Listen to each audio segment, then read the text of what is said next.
My biggest takeaway from being in America as a Brit is it's like finding out my dad had a kid with another woman that I never met. And we meet for the first time. And I'm like, you're kind of me, but you're not me. How do British people really view Americans? To try and get to the bottom of this question, we're going to have a look at a video where Chris Williamson is interviewing George Mack. What are George Mack's biggest takeaways from being a Brit in America? And do they line up with our impressions as Brits living in America? Let's find out. It's like finding out my dad had a kid with another woman that I never met. And we meet for the first time. And I'm like, you're kind of me, but you're not me. It's like he spent a bit more money on you. He made you believe in yourself. Your mom was clearly much nicer or kinder. And you go, oh, Americans, like we're kind of the same. But it's like Brits with self-belief. Brits with self-belief is what Americans are.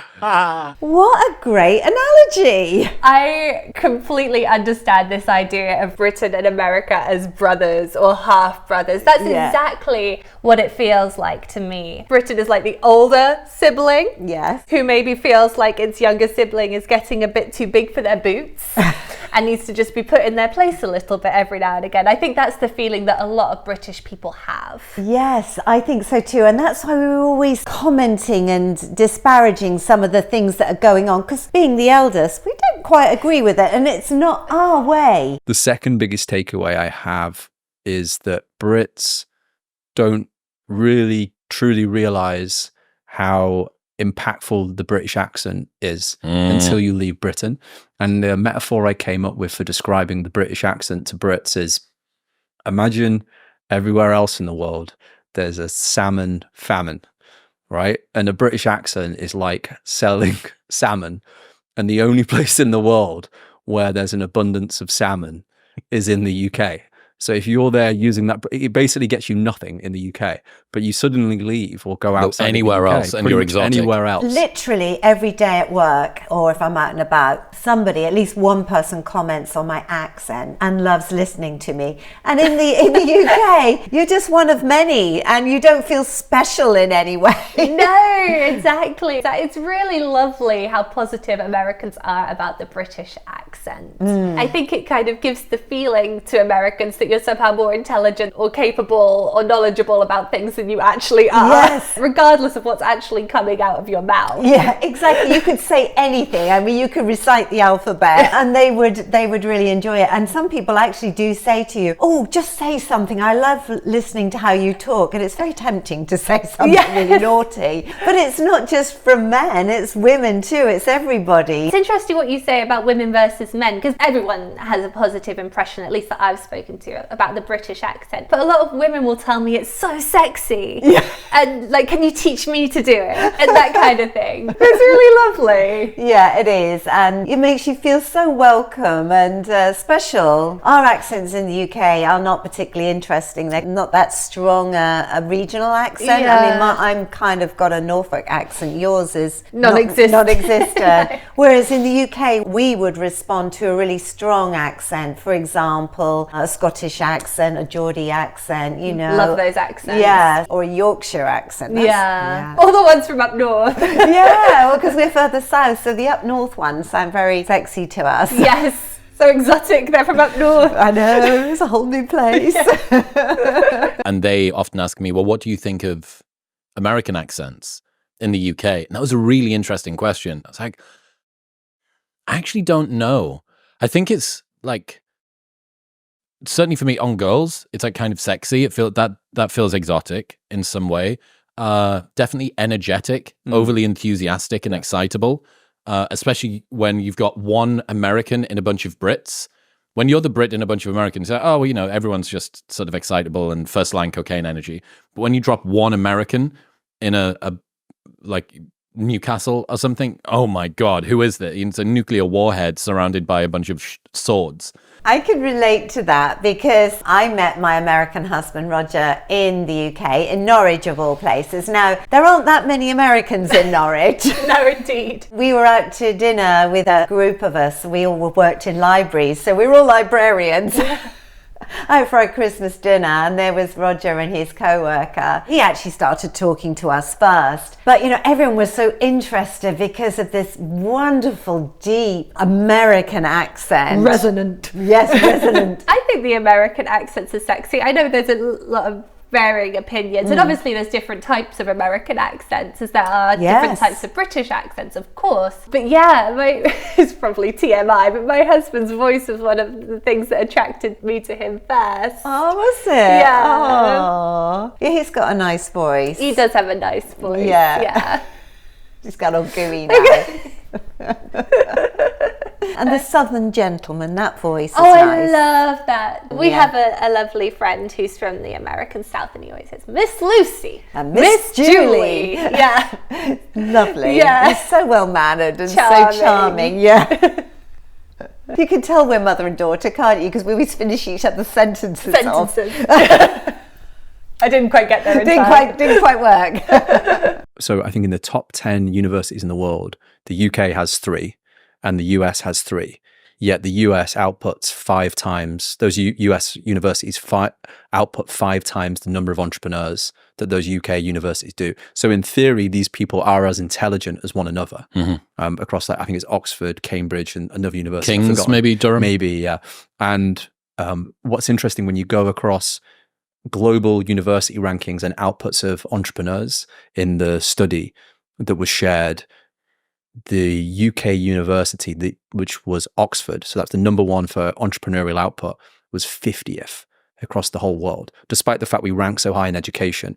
Yet actually transforming that into entrepreneurship doesn't seem to happen. And I wonder again whether that's the self-belief thing. I think there's definitely something about America where if you have an idea, people are willing to run with it. Yeah. People are willing to give it a go. I'm not an entrepreneur, unfortunately. I work a corporate job, but even there, if I have an idea, it's thought about and talked about and developed, and people are willing to give it a chance, which I don't think would happen in the UK in quite the same way. Like the jobs I've worked there's more of an authoritarian approach where if you have an idea, it has to go through several processes of management before anyone's even going to think about it seriously. They probably wouldn't even think about it seriously if you're at the bottom of the ladder anyway. So I don't think entrepreneurial spirit is encouraged in the UK in quite the same way. Yeah, this is self-belief. I don't always think we have enough self-belief, whereas the Americans are so positive. They just know they're going to do it. And we were watching last night that Making Manhattan on Netflix. Oh my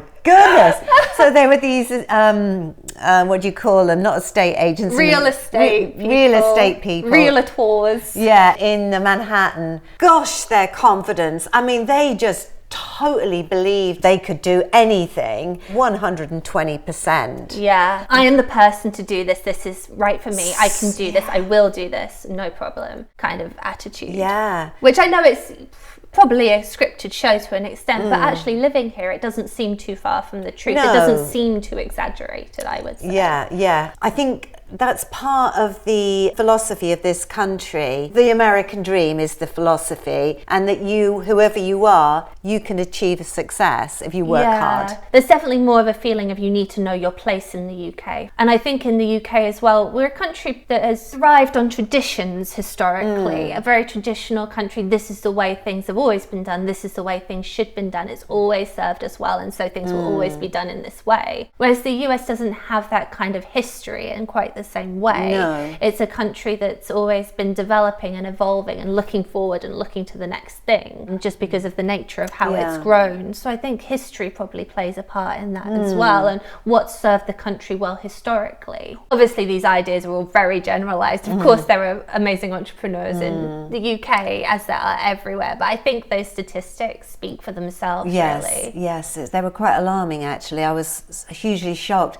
And talking about education, several people have actually said to me in America that they have reservations about the quality of the education system over here, particularly in some areas, and that it is thought that the British education system is far better. I mean, obviously neither of us have been through the education system in America, so it's hard for us to say. But one thing that Americans have vocalized to me since I've moved out here is that they don't feel that they got enough of a world view or a world perspective during their education. Yes, definitely heard it's very that. America focused and not very much beyond. Whereas I think in the UK, there probably is a focus on your own country, like there is everywhere. But I think maybe we tend to get more of a world perspective, which again is surprising that more of us don't break out and become internationally known, at least nowadays. Yes, indeed. Yes, I don't understand it. It must be when you achieve success over there, people like to put you down for that. Yeah. And instead over here, they kind of build you up and praise you more. Going on and trying to become successful and getting knocked back several times may,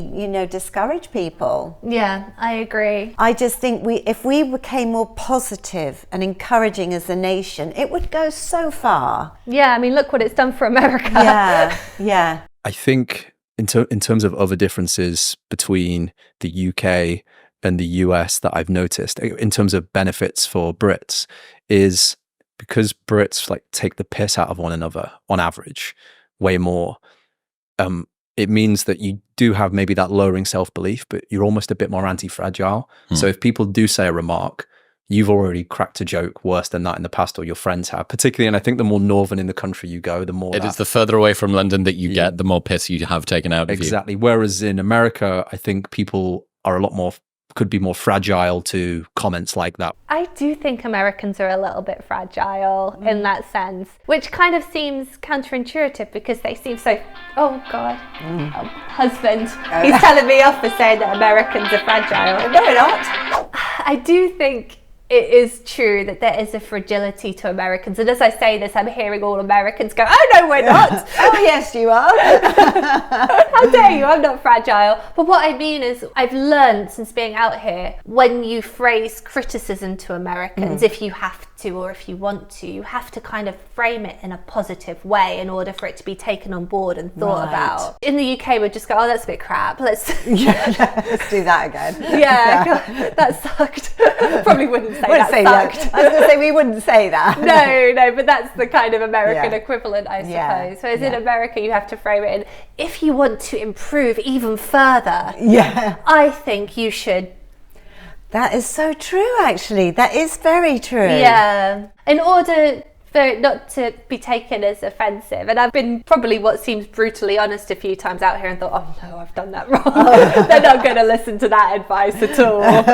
Just because of how you express it. And I think there is this British attitude of you just have to be able to take it when life hits you with something or when someone hits you with something. You've got to be resilient. Historically, Americans have, apart from Pearl Harbor, and that was quite far away from America, let's be honest, have never had an attack on their homeland in recent history.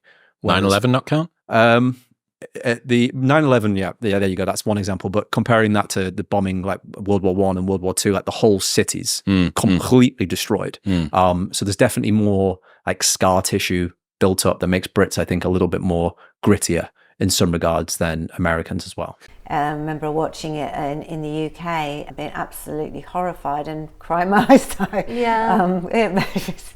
Sorry, it just makes me feel emotional. Just thinking about it, just how horrific it was, and can't imagine what it was like for the people actually involved in it. But we are very stoic as a nation, as Brits. She says through tears. Through tears. Oh God, bad example. I think we're speaking very generally. I think you and I are probably more emotionally led than a lot of British people. Yeah, I think so. It's not a great example of what we're saying. Whenever I hear, the Vera Lynn song, "We'll Meet Again," oh my God, tears come in my eyes when I think of that too. Yeah, so obviously very emotional. But rightly so, I think. I think it's healthy. Yeah. For certain people, I had this discussion with Piers Morgan. Piers was like, I like people bringing me back down to earth. I like the mockery and stuff. I'm like, Piers, that's great for you. it doesn't seem to work too well for me. Like my desperate requirement for validation and reassurance from the world, like wasn't being very satiated in Stockton, right? Or Newcastle. And then you come over here, one of the best things, and this is something that anybody anywhere on the planet should do, and this is one of the coolest life hacks I've taken since being in America. And you've seen me do it to you, and you've like toe curled at a bunch of parties, which is when in America, at least in my group of friends, you are the new person in a group. Your friend that knows you and knows the group will introduce you and tends to do it in the best 30-second show reel of you that anybody could give. You know, he's got this amazing marketing agency, he's a phenomenal writer, and he's pivoting, he's kind of champagne homeless at the moment, he does all of these things. And like, that's a really lovely gesture. It's your friend, it's an opportunity for them to do something nice for you. It gives you the best impression on the group, and it reminds you about what your friend kind of says about you behind your back when you're not there. And it's like, it inflates you a little bit and makes you feel good and warm and stuff. What would the equivalent be if you were a British friend being introduced to British friends by a British friend? It would be your worst ever story. Correct. Certainly the Northern, again, this is a Northern thing, I think. This is George. Shit himself last week. Like, Yep. Yeah. Especially from guys. So funny, and it's so true. Americans will always introduce you with this really positive story about you, and it's lovely. Yeah, it is. But you don't get that over there.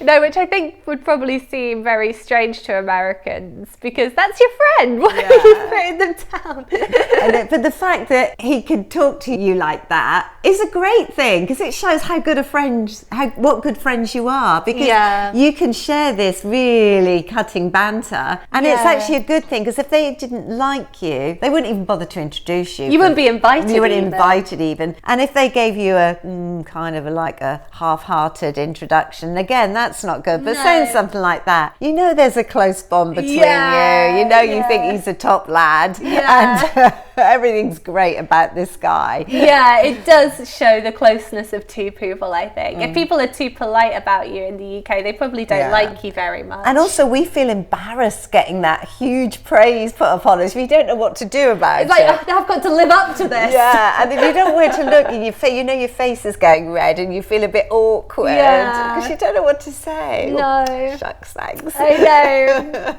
Blushing now. Yeah. We would absolutely love to hear your thoughts on all of this. I know it's a lot to unpack, but please comment below, let us know what you think. And if you enjoyed this video, we would love it if you gave us a thumbs up. And if you really loved it and haven't done so already, please subscribe to our channel.